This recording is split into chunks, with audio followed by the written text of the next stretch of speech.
श्री स्वामी समर्थ ब्रह्मांड नायक या चॅनलमध्ये तुमचं पुन्हा एकदा नवीन व्हिडिओमध्ये खूप मनापासून स्वागत आहे.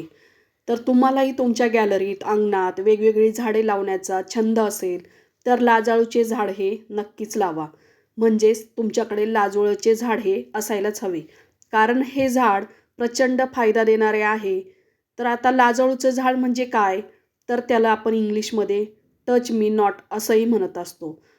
जसं की बऱ्याच भागांमध्ये त्याला वेगवेगळ्या नावाने ओळखले जाते. जसं लाजवंती असेल, नम्रलता असेल, सप्तरंगी लाजाळू असेल, अशा विविध नावांनी प्रत्येक भागामध्ये त्याला ओळखलं जातं. आता याचे मुख्य वैशिष्ट्य म्हणजे या पानांना तुम्ही जर हात लावला की ते आपोआप मिटतात. म्हणूनच तर याला लाजाळूचे झाड असंही म्हणतात. आता लहान मुलांना याची खूप गंमत वाटते, कारण ते पान आपोआप मिटतात आणि परत थोड्या वेळाने पुन्हा परत ते जसेच्या तसेच पान उघडतात. म्हणून त्यांना यामध्ये मजा येते. आता वास्तुशास्त्रानुसार हे झाड प्रचंड ऊर्जा देणारे झाड आहे. तुम्हाला जर तुमच्या गॅलरीत, अंगणात हे झाड लावायचे असेल तर नक्की लावा, कारण या झाडाचे अनेक चमत्कारी फायदे आहेत. आता लाजाळूचे झाड हे नकारात्मक ऊर्जा दूर ठेवते. जर तुम्ही अंगणात, गॅलरीत हे झाड लावले तर सगळ्याच तुमच्या वाईट शक्तींपासून तुमचं रक्षण करत असते.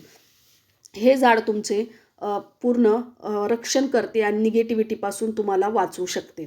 खास करून हे झाड मुख्य प्रवेशद्वारापुढे जर लावलं तर खूप चांगलं शुभ मानलं जातं. कारण कितीतरी लोकांना आपलं हे चांगलं बघवत नसतं. त्यांच्या मनात आपल्याविषयी राग असतो, मनात आपल्याविषयी द्वेष असतो. म्हणून अशा सर्व लोकांची ऊर्जा जी आहे, विचार जी आहे, तर ती आपल्या घरापासून दूर ठेवण्याचा प्रयत्न हे झाड करत असतं. किंवा त्या लोकांना आपल्या घरी जरी आले तरी पण त्या लोकांना त्यांची जी एनर्जी आहे निगेटिव्हिटी, तर ती आपल्या घरापर्यंत पोहोचवू देत नाही. आता मुख्य प्रवेशद्वाराजवळ जर लावले तर प्रवेशद्वारातून प्रवेश जी काही निगेटिव्हिटी आहे तर ती निगेटिव्हिटीला हे झाड प्रवेश करून देत नाही. ज्या घरात सतत मतभेद होतात, वादविवाद होतात, भांडणे होतात, त्या घरात लाजाळूचे झाड ठेवल्यास वातावरण हे शांतता राहते, तसेच तिथे आनंद असतो. हे झाड पृथ्वी आणि जलतत्वाशी संबंधित आहे. आता वास्तुशास्त्रानुसार हे झाड घराच्या ईशान्य कोपऱ्यात किंवा आग्नेय कोपऱ्यात ठेवायला हवे. कारण दरवाजाजवळ जर तुम्ही हे झाड ठेवले तर बाहेरून येणारी जी नकारात्मक ऊर्जा आहे तर ती डायरेक्ट घरात प्रवेश करत नाही. आणि आता ज्योतिषशास्त्रानुसार ग्रहांचा या झाडाशी संबंध आहे.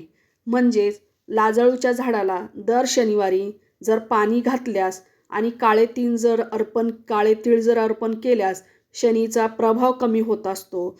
एवढेच नाही तर केतू दोषामुळे जेव्हा मन अस्थिर होते किंवा मनात अनेक प्रकारचे विचार डोकावत असतात, विचार थांबण्याचा प्रयत्न करत नाही, मन तणावग्रस्त असतं, तेव्हा लाजाळूचं झाड घरात ठेवल्याने केतू दोष हा संपत असतो. आता पूर्वी लाजाळूच्या झाडांच्या बिया ह्या लक्ष्मीपूजनासाठी वापरल्या जायच्या, कारण पूर्वी पैसे हे जास्त करून बघायला नसायचे. त्यामुळे पैशांसंबंधित वस्तू म्हणजे लक्ष्मीसंबंधी वस्तू ह्या पूजेसाठी वापरल्या जायच्या.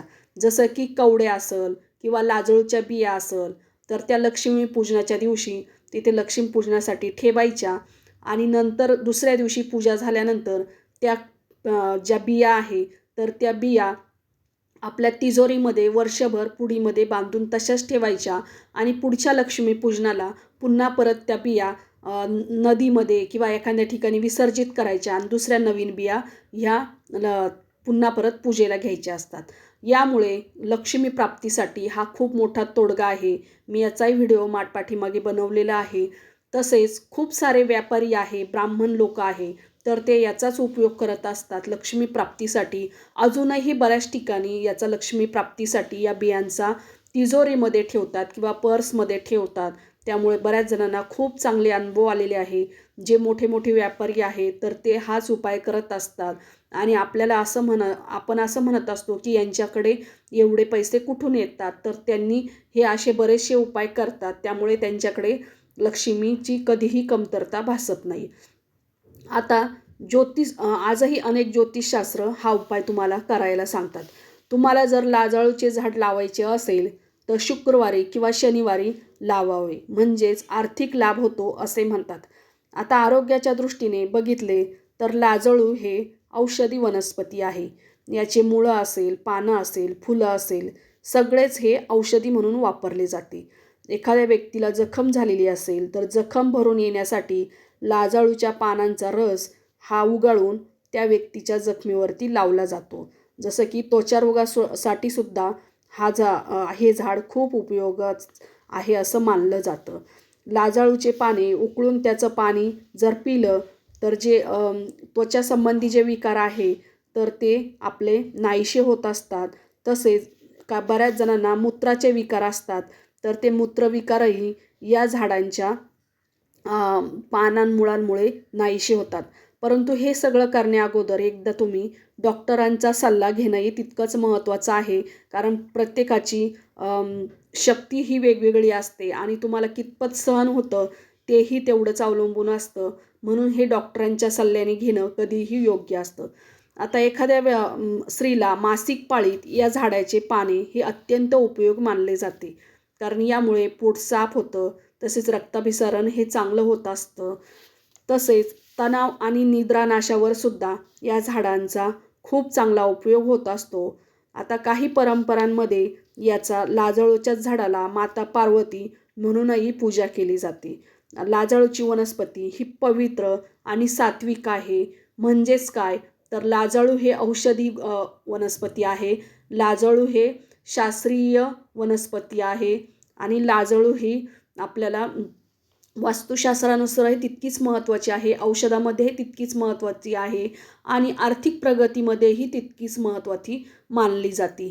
म्हणूनच जर तुमच्याही घरापुढे जर या लाजाळूचं झाड आजपर्यंत नसेल तर नक्कीच एकदा लावा. याला खूप सारं पाणीही लागत नाही. फक्त त्याचं बी लावायच्या वेळेस बी टाकायचं आणि काही दिवसानंतरच ते बी उगवतं आणि त्याचं झाड चांगलं होतं. तर अशा पद्धतीने प्रत्येकाच्या दारापुढे एकतरी लाजाळूचं झाड हे असायलाच पाहिजे. कारण लक्ष्मी प्राप्तीसाठी हा खूप मोठा तोडगा आहे. श्री स्वामी समर्थ.